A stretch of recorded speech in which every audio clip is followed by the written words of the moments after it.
power. Okay, just the word itself, it sparks a reaction, doesn't it? Oh, absolutely. A visceral one for many people. Yeah, you immediately think manipulation, maybe ruthlessness, something, well, a bit unsavory. Right. But here's the thing, the kind of uncomfortable truth. It's always there. Power dynamics, I mean.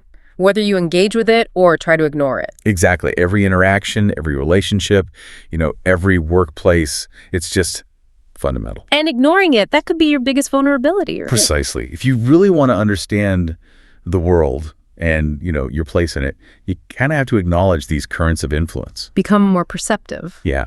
See what's going on beneath the surface. Exactly. And that's why today we're diving deep into a book that really tackles this head on. Famously controversial, Robert Greene's The 48 Laws of Power. Yes. Not just a book, really. It's become a bit of a phenomenon. Totally. A New York Times bestseller, loved, hated, but definitely seen as a classic now. There's a reason for that. And our mission here, really, is to give you a shortcut, a way to understand this, incredibly influential work without maybe wading through all the density, yeah. We'll look at its core ideas, why it gets such strong reactions, and how people actually use these ideas, sometimes in ways you wouldn't expect. Think of it like intellectual reconnaissance, getting the lay of the land. So, yeah, get ready for, hopefully, a clearer picture of these power structures, maybe some surprising insights. And we've pulled from a whole bunch of places for this. Right. Book summaries, obviously, but also like Reddit discussions. Yeah, those are always lively. Articles on how it's used in business. And even an interview with Robert Greene himself. So a good mix. Definitely. So let's get into it. Let's unpack this thing. And to really do that, you have to start with the man himself, right? Robert Greene, the unapologetic truth teller. Yeah, his vision really shaped this whole thing. So The 48 Laws, published back in '98. It's not just sayings, is it? It's a detailed guide. For getting power. In life, business, wherever. All based on history, human nature. And it hit big, fast. New York Times bestseller sold, over 1.2 million copies in the U.S.? Yeah, translated into 24 languages. It just exploded. And got this mega cult classic status almost immediately. Greene became this cult hero, they said. With such a weird mix of people. The hip-hop set, Hollywood elite, and prison inmates alike. That's quite a coalition. It really is. And it's apparently huge in prison libraries, though some have banned it, which is interesting in itself. Yeah, that adds another layer. And the famous names who've read it or talked about it, it's kind of wild. Like who? Well, 50 Cent, he even worked with Greene later. Jay-Z, Kanye, Drake. Wow. Courtney Love, Will Smith. Michael Jackson apparently annotated his copy. Even rumors about Fidel Castro having a marked up copy. That really shows the reach, doesn't it? Across totally different worlds. But what drove Greene? What was his personal reason for writing this book? Well, Greene himself said he wanted it to be timeless. He mined history and different cultures to find something very real about power. But his motivation, he admitted, came from hunger and anger. He felt other books about power were just unrealistic. How so? Too skittish, he said. Afraid to talk about the hidden language of manipulation you see in offices and politics. He felt like no one was really covering this. So he decided he would fill that gap. Exactly. But did that drive, that anger maybe, make him, overstate things, push it further than in reality? Well, he definitely didn't sugarcoat it, that's for sure. He wanted to show reality as straight as can be. Yeah. Those sweet little moral lessons at the end. He even maybe made it a little bit harsher than reality some ways. He really saw it as exposing something other books were too afraid to touch. Yeah. A counter to those gooey and Pollyanna-ish self-help books he mentioned. Which leads us right into that big question people ask, is this book evil? The E word. Yeah. We looked at this article to summarize, which had a pretty nuanced take. Yeah. Basically said, look, the laws themselves, not inherently evil. They're just descriptions of how things sometimes work, like observations. Yeah, right. And reading them, even applying some of them, isn't necessarily evil. I mean, think about win through actions, not argument. That seems pretty practical. Sure. But the criticism gets pointed more at the book itself, especially the intro, the preface. How so? The article suggests the book is seen as kind of evil because it pushes readers to seek more power, but doesn't really dwell on the costs or the downsides. And Greene makes some pretty bold claims that feed into that criticism, like everyone wants more power and anyone who isn't is lying. Oof. Yeah, critics jump on that. Like, really? Everyone. And does power even make you happy? Exactly. And then his other claim. Being better at power makes you a better person. People ask, wait, can deception and manipulation actually make you better? It's a fair question. And the whole power is just a game idea. That's Critics fair. say, hang on, life isn't a game. Actions have real consequences for real people. So how does Greene respond to all that? Does he push back? He does. He argues that only maybe 4 or 5 laws are overtly manipulative. He says there are 44 others that are not manipulative at all. Okay. He feels people just cherry pick the worst sounding ones. And he admits he went to an extreme for literary purposes, partly to be that antidote to the sugary self-help stuff. He stands by it as exposing a reality others ignored. So it's about perspective and maybe his provocative style. Yeah, which brings us to how people actually read and use these laws. It's definitely not straightforward. There's this dual interpretation thing going on. Right. Despite the really blunt, sometimes cold language, a lot of readers, you see this on places like Reddit, they argue it's misunderstood. They see it more as like life advice behind a sort of mask. A mask of manipulation and power hunger. Exactly. Like he used this intense style to get noticed, to cut through the noise. Interesting. So what's behind the mask? Well, they suggest if you kind of mentally tone down the harsh language the enemies and victims talk and just look at the core principle. You find useful advice for just general life and business. That's the idea. Yeah. Seeing past the dramatic framing to the practical nugget inside, maybe we should look at a few specific laws to see how that plays out. Good idea. Let's start with a classic. Law 1. Never outshine the master. Right. The basic idea. Make your superiors feel secure. Don't flaunt your talents so much that they feel threatened or insecure. And Greene himself apparently learned this the hard way. Totally. He admitted breaking this rule maybe 3 or 4 times before writing the book, back when he was a researcher. What happened? He said, basically, I was so good at it that everybody hated me, got him fired. So he lived that consequence. Wow. Okay. So it's not about hiding your talent forever. No, more about understanding the social dynamics. Chris Desi, a business expert we looked at, frames the ethical angle as respecting mentors and authority, recognizing their position, not actively undermining them. That makes sense. No. Okay, what about another one? Law 4. Always say less than necessary. This one suggests that, well, the more you talk, the more ordinary you seem, less in control. And vague words seem more profound. Kind of. Greene's deeper point is that excessive talking often signals nervousness, insecurity. Holding back makes you appear more, I don't know, profound, mysterious. And it gives you an advantage. Yeah. You learn more about others, their weaknesses, desires, while revealing less about yourself. Keeps an element of surprise. He even criticized our modern culture of transparency, didn't he? Like social media. He did. Said it makes people seem banal and familiar, takes away the mystique, makes them predictable. It really makes you think, in this age of constant sharing, where's the line between openness and strategic silence? Good question. Okay, then there's Law 9. Win through your actions, never through argument. Ah, yes. Arguing might give you a quick win, but it breeds resentment. Better to persuade through deeds. Demonstrate, do not explicate. And Chris Desi applies this straight to business. He says, ditch the endless sales pitches. Show demonstrable results. Actions speak louder than words. Build your brand through doing. Exactly. He literally says, stop telling your friends about all the exciting things you're going to do and do them. It reminds me of that Confucius line. The man who chases 2 rabbits catches neither. Focus and execute. Precisely. That feels less like manipulation, more like effectiveness. Definitely. Okay, next. Law 18. Do not build fortresses to protect yourself. Isolation is dangerous. Right. Hiding away cuts you off from information, makes you stand out in a bad way. Better to circulate, mingle, find allies. And people on Reddit really see this as just general life advice, beyond literal fortresses. Like if you're feeling down, depressed. The worst thing is to isolate yourself. You need connection. Exactly. And Desi echoes this for business. Networking is a business lifeline, he calls it. Collaborate, get feedback, stay connected. His point was simple. We need people. Full stop. Even in the world of power, connection matters. Absolutely. How about Law 34? Be royal in your own fashion. Act like a king to be treated like one. This one's about projection, right? How you carry yourself influences how others see and treat you. Yeah. Act regal, confident, and people perceive you as destined for big things. It's about how self-perception shapes external perception. And how do readers interpret that one? Is it just about arrogance? Interestingly, no. Some Reddit users find it actually boosts their self-esteem.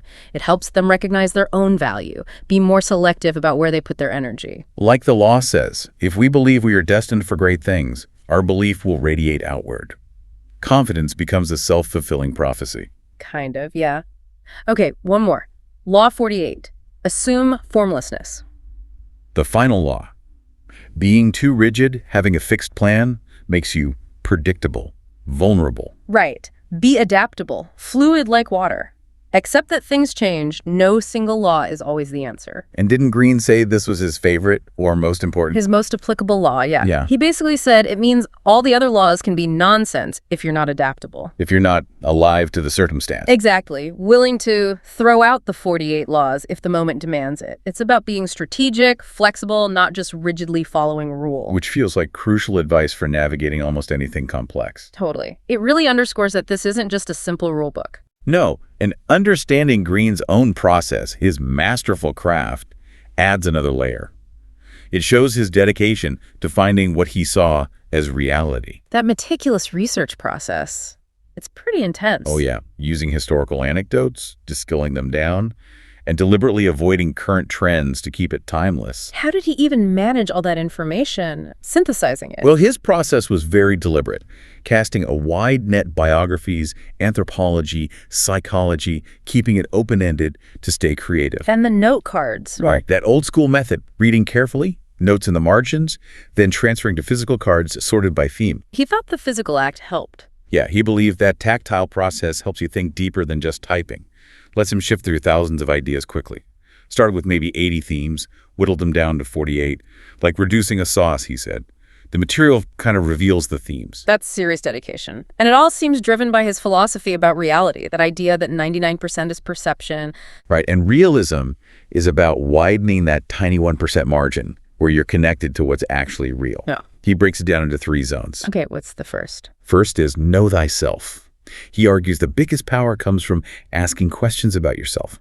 Why do you like certain things? What truly motivates you? What makes you unique? And knowing that helps you. Choose the right path, the right career.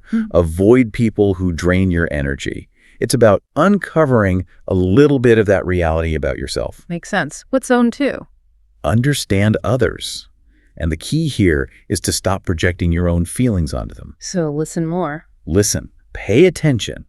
Ask what he calls elegant questions about their childhood, their desires to really try and get inside their skin.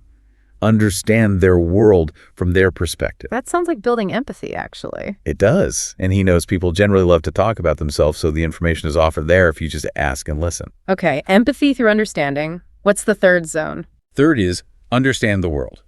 Being tuned in to the culture, the environment, the zeitgeist, the spirit of the times, and also the specifics, like the business landscape you're in. And he connects this to Socrates. Yeah, he advocates for Socratic ignorance.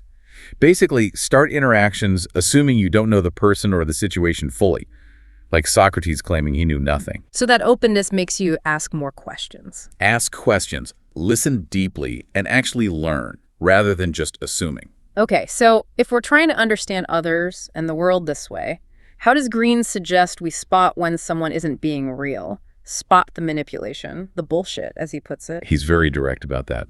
To spot bullshit, focus on actions, not just words. What has someone actually done? Like Machiavelli said about the Pope, watch his actions, not just his words. Exactly. And pay close attention to nonverbal communication. Body language can give away insincerity. Insecurity masked as confidence, like talking too much. And signs of authenticity. Maybe a certain quietness, a seriousness, or someone willing to admit they're not always right. That can signal they're more grounded in reality. So bringing this into power in practice, applying these laws in business and life, it gets really interesting. Chris Deci stresses strategic thinking is crucial today. Right, a valuable asset. But applying Greene's laws ethically, that's the tightrope walk. How do you apply, say, always say less than necessary without just being deceitful? Good question. It seems to be about interpretation and intent. For that law, Deci might frame it ethically as being concise, impactful, not rambling or making empty promises. So using your words deliberately to build trust, delivering value through actions and precise language, rather than just hiding things. Yeah, it's strategic communication, not necessarily evasion, empowering trust through clarity. Okay, what about a law like act like a king to be treated like one? How's that ethical? Deci translates that more into self-respect and leadership presence, striving for honesty, transparency, carrying yourself with integrity, projecting confidence in your team, in the vision. So it inspires trust, encourages performance, leading by example, not just putting on an arrogant show. That seems to be the idea. The benefits, Deci says, are better strategy, better decisions, better leadership. But he warns, misuse it, misinterpret it. And you get ethical problems, damage your reputation. It's definitely a double-edged sword. It really sounds like the intent behind how you use it is everything. And beyond direct application, many people see the book differently anyway, more like intellectual armor. Right. A guide to recognizing manipulation, understanding the raw mechanics of influence, the games others play so you don't get crushed by them. It becomes this philosophical and factual approach, opening your eyes to the human nature of power that plays out everywhere: school, work, relationships. So it's about perception and protection, not just aggression. Yeah. And Greene's own story seems to reflect that journey of self-mastery. He talks about his own mistakes. Like breaking the never outshine the master rule. Yeah, and choosing the wrong profession early on. He learned from those. He said he became less emotional over time. How? Through aging. Aging, yeah, but also things like meditation, creating distance from his own thoughts, and realizing how destructive anger can be. It sounds like his understanding of power became more internal, too. And that concept he talks about, lifetime versus dead time. Oh, right. That the only thing you truly own is your time. And dead time, like a job you hate, can become lifetime. If you have a plan, a purpose, if you're using that time, even if it's difficult, to prepare for your future. Exactly. It reframes challenges as potential growth periods. Pretty profound way to think about time. But that leads us back to the big criticism, doesn't it? Does reading this stuff just make you cynical? Paranoid? Yeah, critics worry it breeds paranoia, normalizes cynicism, makes trust impossible. Yep. If you see every interaction as a power play. It could be pretty bleak. Yet the book keeps selling. It endures, which suggests maybe readers feel they'd rather risk cynicism than remain blind. Greene isn't asking you to like power just to recognize it exists. He insists ignorance is fatal. Yeah. It's positioned less like a feel-good self-help book promising peace. And more like weaponry for survival. Drawing from Machiavelli, Sun Tzu, tools for awareness in a potentially harsh world. Not necessarily a balm for the soul, as you said. Exactly. And that, I think, wraps up our deep dive into Robert Greene's The 48 Laws of Power. Yeah. Wow, what a journey through this really complex work. It really is. On one hand, yeah, a controversial manual for getting power, but on the other, a pretty deep look at human nature, a potential guide for self-awareness, maybe even protection. It definitely forces you to look at some uncomfortable stuff about how the world works. It does. In a world that talks a lot about cooperation, transparency, Greene's book throws down a challenge. It forces us to confront a starker reality, maybe a more ancient one. It kind of explains why, when things feel fragile or uncertain, understanding power still feels like the only real protection sometimes. So the question for you, listening, is what subtle power dynamics might be playing out in your world right now? Things you might be overlooking. Yeah. We really encourage you to think about how understanding these laws, not necessarily to use them all aggressively, but just to recognize them in others, maybe even in yourself, how that might change your perspective on things and interactions in your own life.